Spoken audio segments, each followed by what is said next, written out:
Voilà, mes amis, on va commencer un nouveau Mahamar du rabbi de Lubavitch que j'appelle la couronne d'Israël, parce que c'est un homme exceptionnel, un homme inimaginable, pas seulement un homme d'étude, mais aussi un homme d'action. Il a envoyé des messagers dans le monde entier pour ramener des centaines de milliers de personnes égarées vers la Torah, vers Dieu. Un homme exceptionnel. J'imagine le plus grand homme de notre génération. Qu'Hachem le protège et qu'on puisse le revoir un jour, Be'ezrat Hachem, celui que j'appelle la couronne d'Israël. On va commencer un nouveau Mahamar et dans Parshat Vayetze, et on va lire et expliquer. Le verset dit Ata Echad Veshimcha Echad. Dieu, tu es un, et ton nom est un. Ou Mi Ke'amcha Israël. Et qui est comme ton peuple, Israël? Alors, qu'est-ce que ça veut dire tu es un? Tu es un, ça veut dire que toute la volonté de Dieu dans ce monde, c'est de créer l'unité. Echad signifie l'unité. Et comme je l'ai expliqué des milliers de fois, l'unité, c'est la différence entre les hommes, entre les peuples. Nous ne sommes pas pareils, nous ne pensons pas les mêmes choses. Mais moi, je regarde l'homme. Et si l'homme est un homme extraordinaire, un homme propre, un homme droit, un homme juste, un homme authentique, peu importe ses idées, je regarde l'homme et je m'unis à lui. Après, il est dit, Veshimcha Echad, ton nom est un. Le nom fait allusion à la Malchut. Et c'est tout le travail d'Israël, c'est pour ça qu'il est dit, ou Mi Ke'amecha Ke'Israël. Qui est comme ton peuple Israël? Tout le travail d'Israël, c'est de dévoiler la royauté de Dieu dans le monde matériel, dans le monde d'en bas. Contrairement à quantité de religions qui nous font croire que Dieu se trouve dans le ciel et nous, on doit monter dans le ciel pour essayer de se connecter à lui, c'est le plus grand mensonge, le plus grand sheker, en hébreu sheker, en français mensonge, qui existe dans ce monde. Comme disent nos maîtres dans le Midrash, Nitava, Akadosh Baruch Hu liot lo dira batartonim. Dieu veut se dévoiler dans le monde d'en bas. Et c'est ce qui se passera avec le Mashiach au moment de la délivrance finale. Dieu se dévoilera dans le monde d'en bas. Il est dit, je continue le verset, Goy Echad Ba'aretz. Israël est le peuple de l'unité. Alors bon, je dois ouvrir une parenthèse. Il est évident que pendant toute l'histoire, jusqu'à la délivrance finale, Israël n'est pas vraiment un peuple d'unité. On le sait très bien, dans le monde ashkénaze, il y a quantité de mouvements qui ne se respectent pas vraiment les uns les autres. Ils ne font pas d'histoire entre eux, mais disons, si je suis Breslev, je ne suis pas Chabad, si je suis Chabad, je ne suis pas Breslev, si je suis Gour, je ne suis pas Vizhnitz, etc. La seule partie du monde d'Israël qui a toujours refusé de créer des mouvements, c'est le monde Sfarad. Parce qu'eux voulaient l'unité. Et donc ils ont compris que si on crée des mouvements, il va y avoir une séparation entre Israël. Donc le monde ashkénaze est très très très séparé. La gauche, la droite, tous les mouvements religieux. Le monde Sfarad, lui, a recherché l'unité. C'est la raison pour laquelle nos maîtres disent, en particulier le prophète Obadiah, que la royauté, la famille royale se trouve chez les Sfaradim et non chez les Ashkenazim. Le Mashiach sera un Sfarad. Est-ce qu'il sera tunisien, algérien, marocain, irakien, syrien, du Liban? On n'en sait rien. Mais ce qui est sûr, c'est que ça sera un Sfarad. Ça ne sera absolument pas un Ashkenaz.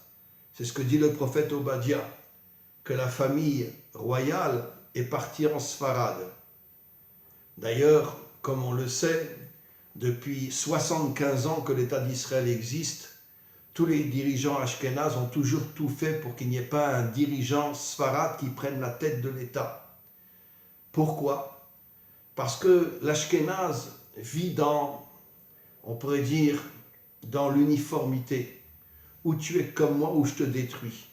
Le Sfarad vit dans l'unité. Tu n'es pas comme moi, mais je t'aime et je te respecte. Et c'est pour ça qu'il est dit Goy Echad Ba'aretz.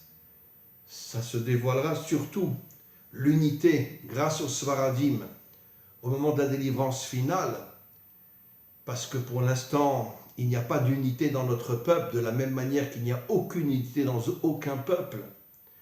Les peuples sont toujours en guerre, et puis à l'intérieur des peuples, il y a tellement de différences.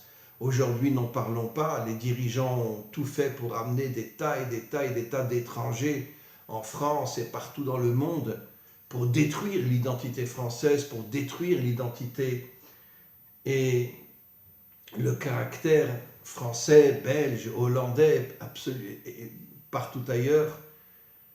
Au Canada aussi, il y a de plus en plus d'étrangers qui arrivent. Et donc, parce que les dirigeants veulent casser l'identité des peuples et nous transformer en moutons, nous transformer en esclaves. On continue. Umedayek, à Admor, le beau-père du rabbi de Lubavitch disait de la shon echad ou gam echad be'echad be'minouy, aminouy. C'est-à-dire, comme il est dit, je vais expliquer, Vayere vayivoker yom echad. C'est magnifique. Il est dit dans le premier verset de la Torah, Vayere vayivoker yom echad. La nuit et le jour n'ont rien à voir l'un avec l'autre, et pourtant il est dit yom echad. C'est l'unité. Ça veut dire qu'en vérité, comme on le sait dans le judaïsme, le jour commence la nuit. La nuit n'a rien à voir avec le jour n'a rien à voir avec la nuit. Alors pourquoi on dit Yom Echad? Pourquoi? Pour bien nous faire comprendre que tout le travail de Dieu qu'il a donné à l'homme authentique, c'est le travail de l'unité. Et après, il est dit Yom Sheni, Yom Shlishi, deuxième jour, troisième jour. C'est plus dit Yom Echad. Pourquoi?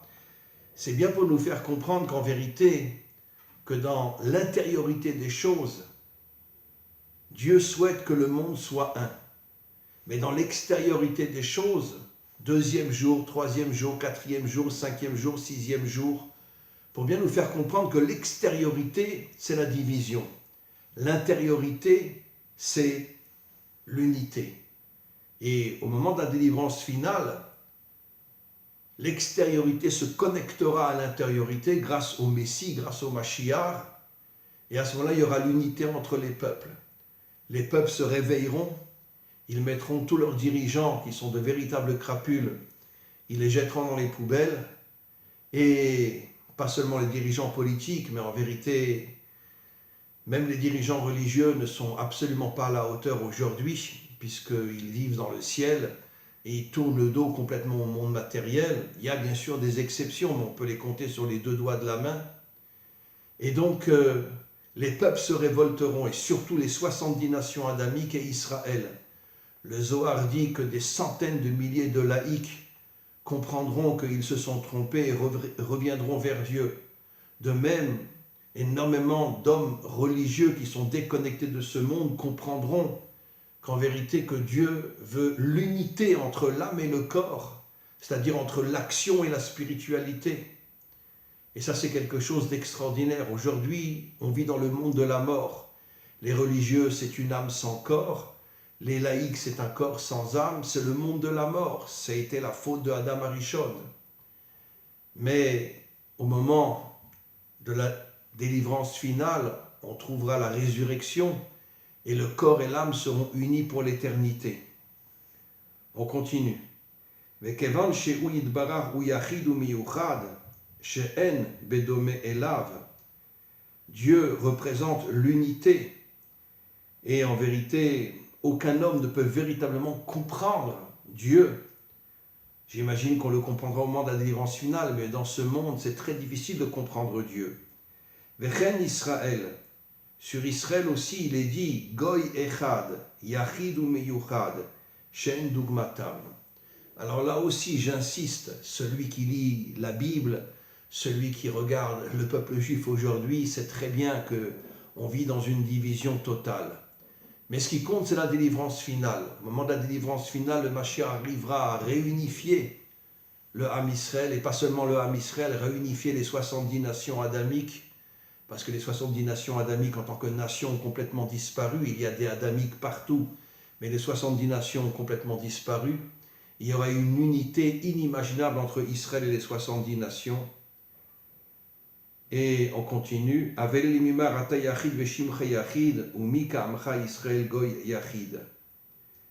Et donc, encore une fois, au moment de la délivrance finale, Dieu créera l'unité dans le monde et Israël créera l'unité entre lui et les 70 nations adamiques.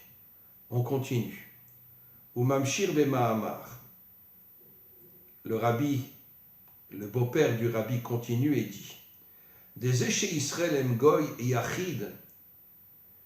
Comment comprendre que Israël sera un jour un peuple uni? Alors il donne un exemple. Bedugmat av va'em she'en lahem ela ben echad. Comme un père et une mère qui n'ont eu qu'un seul enfant. Shenikra beshem ben yachid. Le fils unique, le fils seul, ben yachid. De ahavat haorim lebanam kesheyesh lahem rak ben yachid, parce que les parents ont un amour énorme pour le seul fils qu'ils ont eu, ou ahava gdola, un amour énorme, yoter me ahavat haorim libnehem kesheyesh lahem od yeladim. Quand les parents n'ont qu'un seul enfant, ils l'aiment d'une manière inimaginable. Quand les parents ont plusieurs enfants, alors l'amour est moins fort, dit le rabbi, que quand les parents n'ont qu'un seul enfant. Vechen, de même, ha'avat, aben yachid leorim, de même, l'enfant qui est seul a un amour pour ses parents inimaginable, un amour énorme. Gdola yoter bekeshem yoter mi ben yachid, un amour qui est beaucoup plus fort que quand les parents ont plusieurs enfants.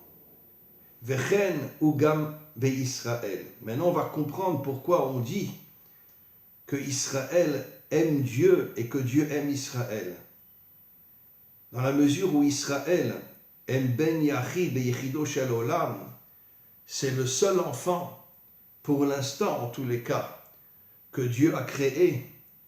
La chen ha'ava de kutsha berichu le Israël, l'amour que Dieu a pour Israël, vechen ha'avat Israël ha'kadosh baruch hu, et l'amour d'Israël pour Dieu, ya'ava gdola bioter, est un amour infini.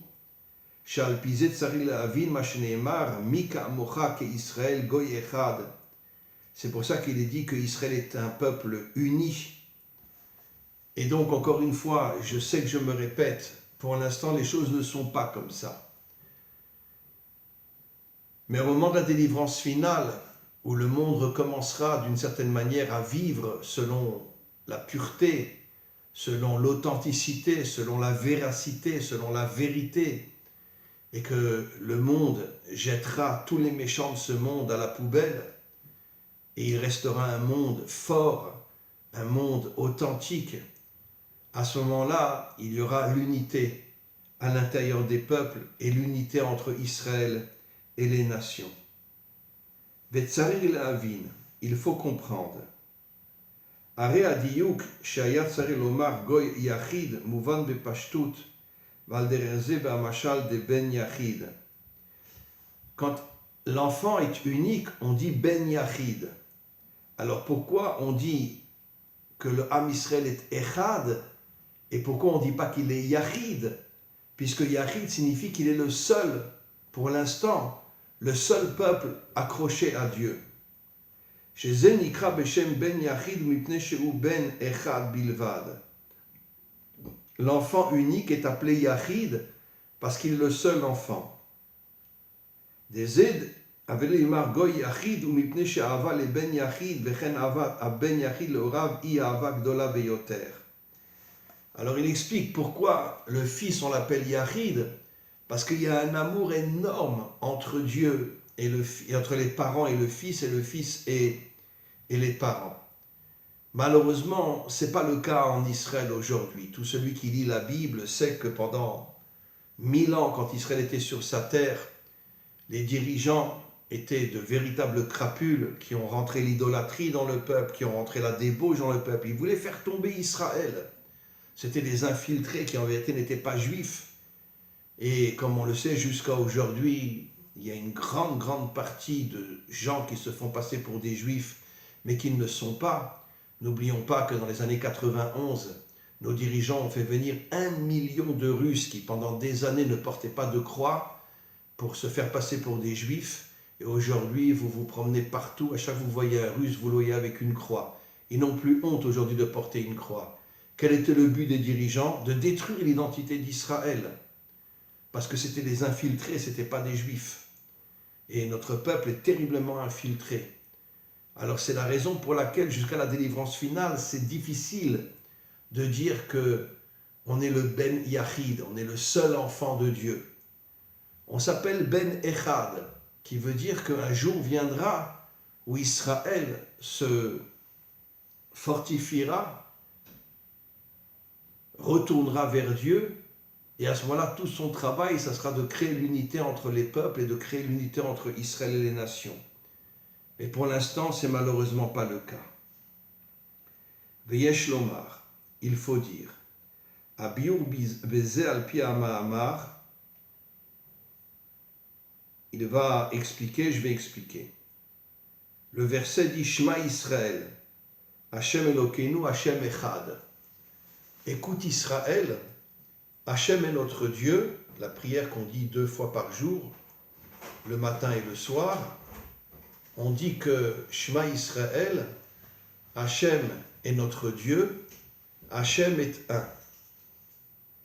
Des Mashe Amar Hashem Echad, pourquoi on dit Hashem est un et on ne dit pas il est Yachid? Ou ki achiluk ben Yachid le Echad ou she Echad more al itachdut apratim. C'est-à-dire que le mot Echad fait allusion à l'union entre les individus. Par contre, on va voir Ukemo elef echad shu kalul veyachid more al inyan shel emala mepratim. Par contre, le mot yachid fait allusion à l'union entre les peuples. Alors aujourd'hui, bien que c'est vraiment une minorité de gens qui s'unissent à des gens qui ne sont pas comme eux. Bon, comme vous le savez, j'ai des milliers d'élèves qui sont non-juifs, qui sont pour moi des Bnei Adam, et qui sont des gens exceptionnels, des gens extraordinaires, qui ont abandonné le christianisme et qui aujourd'hui ne veulent que la Torah. Beaucoup d'entre eux, énormément d'entre eux sont circoncis, énormément d'entre eux mangent kasher. Ils ne veulent pas devenir juifs, ils veulent rester des Bnei Adam. Mais ils ont compris que les aliments non kasher détruisaient l'âme. Ils ont compris que la circoncision protégeait de toute la débauche qu'il y a dans le monde. Et donc j'ai énormément d'élèves qui sont circoncis et qui mangent kasher. Et donc, les peuples, les 70 nations ne sont pas encore reconstruites. Aujourd'hui, il y a un lien entre certains juifs et des non-juifs.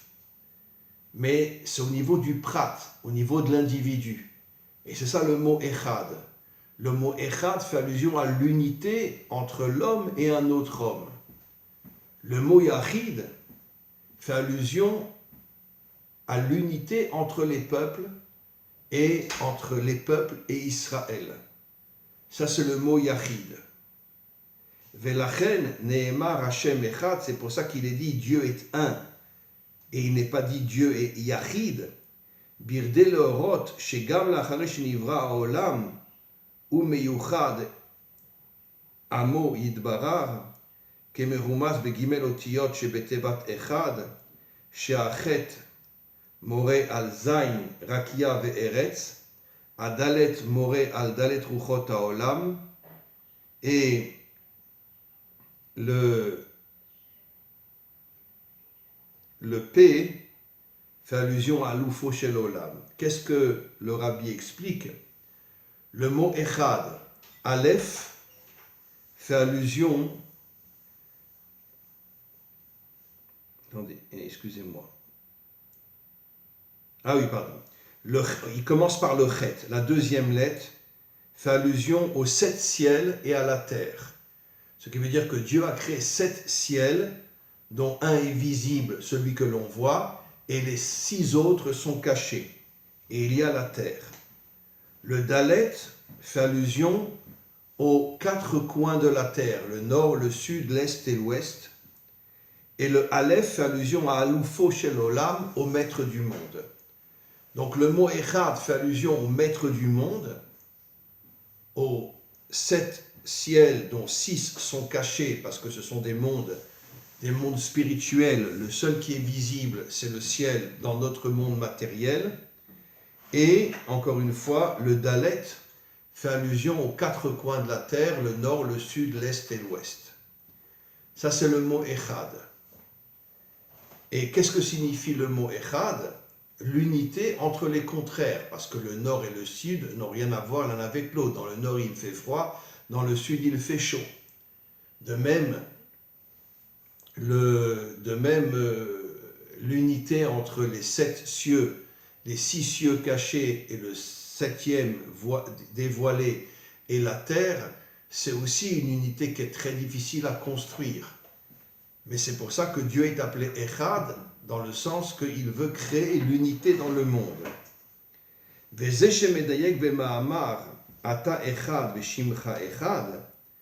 Ce qui est dit donc dans le verset, tu es un et ton nom est un, Yesh lomar, Deze shekatuv Hashem echad ou dafka be'aor sheshayar leolamot.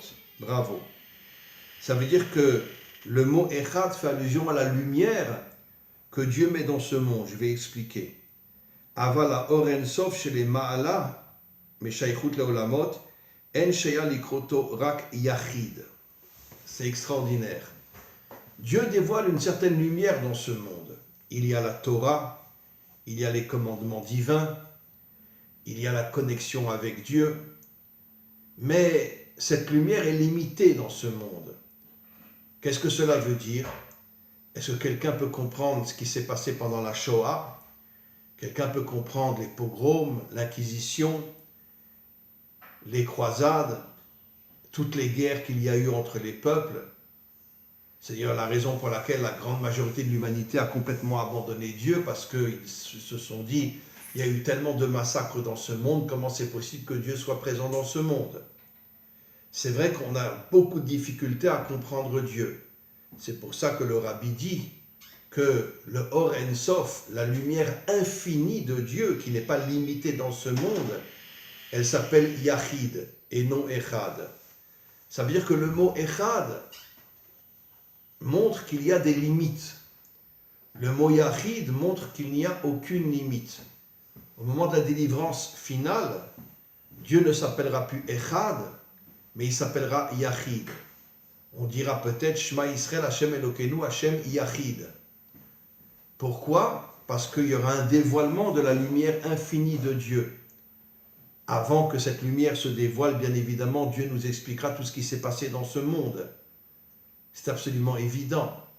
Il expliquera à Israël ce qui s'est passé pendant la Shoah, pendant les croisades, pendant l'Inquisition, pendant les croisades, pendant toute cette période où les Juifs ont été complètement massacrés à cause de tous les mensonges que la majorité des chrétiens racontaient contre les Juifs.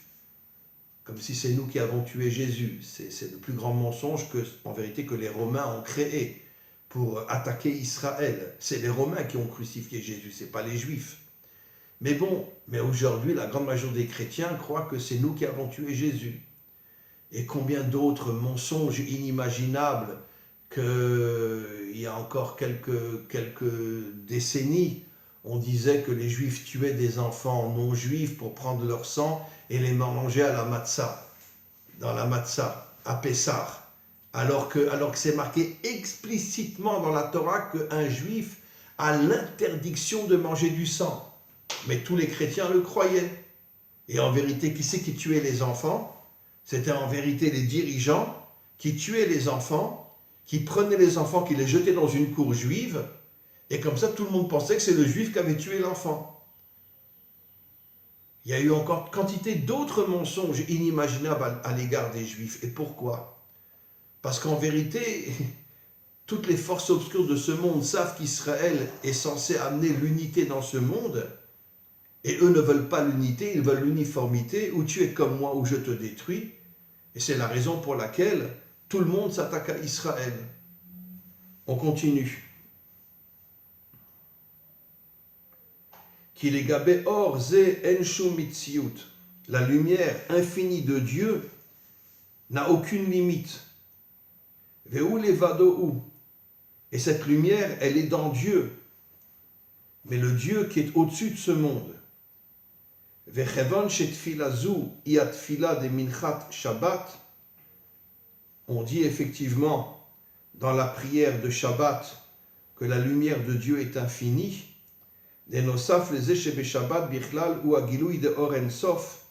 Shabbat dévoile la lumière infinie de Dieu, bien qu'elle est au-dessus de ce monde et qu'elle ne peut pas rentrer dans ce monde.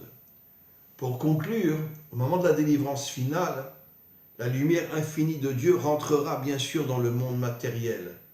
Le monde matériel va complètement changer. Il y aura le dévoilement de ce qu'on appelle le Or Aganouz, la lumière cachée, qui est la lumière infinie de Dieu. Et cette lumière infinie va transformer l'être humain d'une manière inimaginable. Et encore une fois, l'être humain deviendra pur, deviendra propre. Il n'y aura plus de fautes dans ce monde. Et bon, on ne sait pas comment le monde va évoluer, bien évidemment, parce qu'on n'y est pas encore. Mais ça sera un monde extraordinaire, un monde où tous les peuples seront connectés à Dieu. Et il n'y aura plus d'idolâtrie dans ce monde, il n'y aura plus de débauche dans ce monde, il n'y aura plus de corruption dans ce monde. Be'ezrat Hashem, on attend la délivrance avec impatience et qu'un jour viendra où Dieu ne s'appellera plus Echad, mais il s'appellera Yachid. Et les peuples aussi s'appelleront Yachid. Pourquoi? Parce que la lumière En Sof, la lumière infinie de Dieu se dévoilera dans ce monde. Et à ce moment-là, on ne sera plus Echad, mais on sera Yachid. Merci, merci, merci, merci, merci au Rabbi de Lubavitch d'écrire des textes d'une profondeur, d'une puissance à ce point inimaginable. C'est à pleurer. Je vous dis franchement que je retiens mes larmes quand je lis les textes du Rabbi de Lubavitch. Et on espère bientôt, Be'ezrat Hashem, le revoir au moment de la résurrection, qu'on puisse le revoir et qu'on puisse continuer à le suivre, parce que dans notre génération, il n'y a pas eu un homme aussi grand que le Rabbi de Lubavitch. Amen, Vechen Yeratzon.